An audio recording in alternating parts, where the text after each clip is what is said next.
કરજણ સૈયદનગર ખાતે કરજણ નગરપાલિકાના કોર્પોરેટર મોહમ્મદ સિંધી દ્વારા ઇફતાર પાર્ટીનું આયોજન કરી કોમી એકતા ભાઈચારાની મિસાલ કાયમ કરી હતી।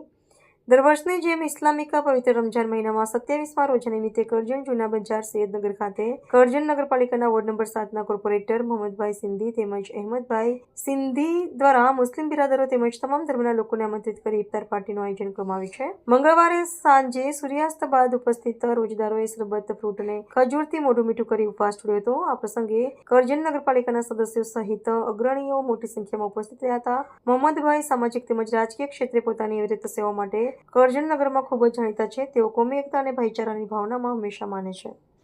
આજે રમઝાન મહિનાનો પવિત્ર દિવસ હોય 27મો રોજો જેને કહેવામાં આવે છે અને 27મો રોજો દર વર્ષની જેમ આજે પણ આ વિસ્તારના કોર્પોરેટર તરીકે હું દર વર્ષે જે રોજો ખોલાવું છું એ રીતના પ્રણાલિકા મુજબ આ વર્ષે પણ મેં રોજો ખોલાવ્યો છે અને અહીંના બધા અમારા પેશ ઇમામ મસ્જિદ મદરસાનાઓ તેમજ સૈયદ સાહેબ બધાએ રોજો ખોલવા નિમિત્તે આ દેશના માટે કોમી એકતા અને ભાઈચારો સચવાઈ રહે અને આ ભારત સર્વોચ્ચ દેશ સર્વોચ્ચ વર્લ્ડની અંદર સર્વોચ્ચ બને એવી દુઆઓ કરવામાં આવી અને આ તબક્કે હું પણ આપના માધ્યમપૂર્વક કહેવા માંગુ છું કે અમારો વિસ્તાર હર હંમેશ ભાઈચારાથી એકતાથી આજે પણ ચાલી રહેલો છે।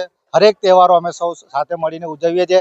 આજે જે રોજો ખોલાવ્યો તેમાં પણ હિન્દુ મુસ્લિમ હતા, અમારા કોર્પોરેટરો પણ હાજર હતા તેમજ આ વિસ્તારના હિન્દુ આગેવાનો પણ સાથે હતા અને મુસ્લિમ આગેવાનો પણ સાથે હતા અને સૌએ કોમી લાગણીથી કોમી ભાઈચારાથી આજે સરસ રીતને આ રોજો ખોલી અને એક સારો સંદેશો આ ગુજરાત માટે આ વિસ્તાર માટે આ દેશ માટે આપેલો છે અને હંમેશા આવો ભાઈચારો જળવાઈ રહે એવી અમે અલ્લાહ તાલા પાસે દુઆ માંગીએ છીએ।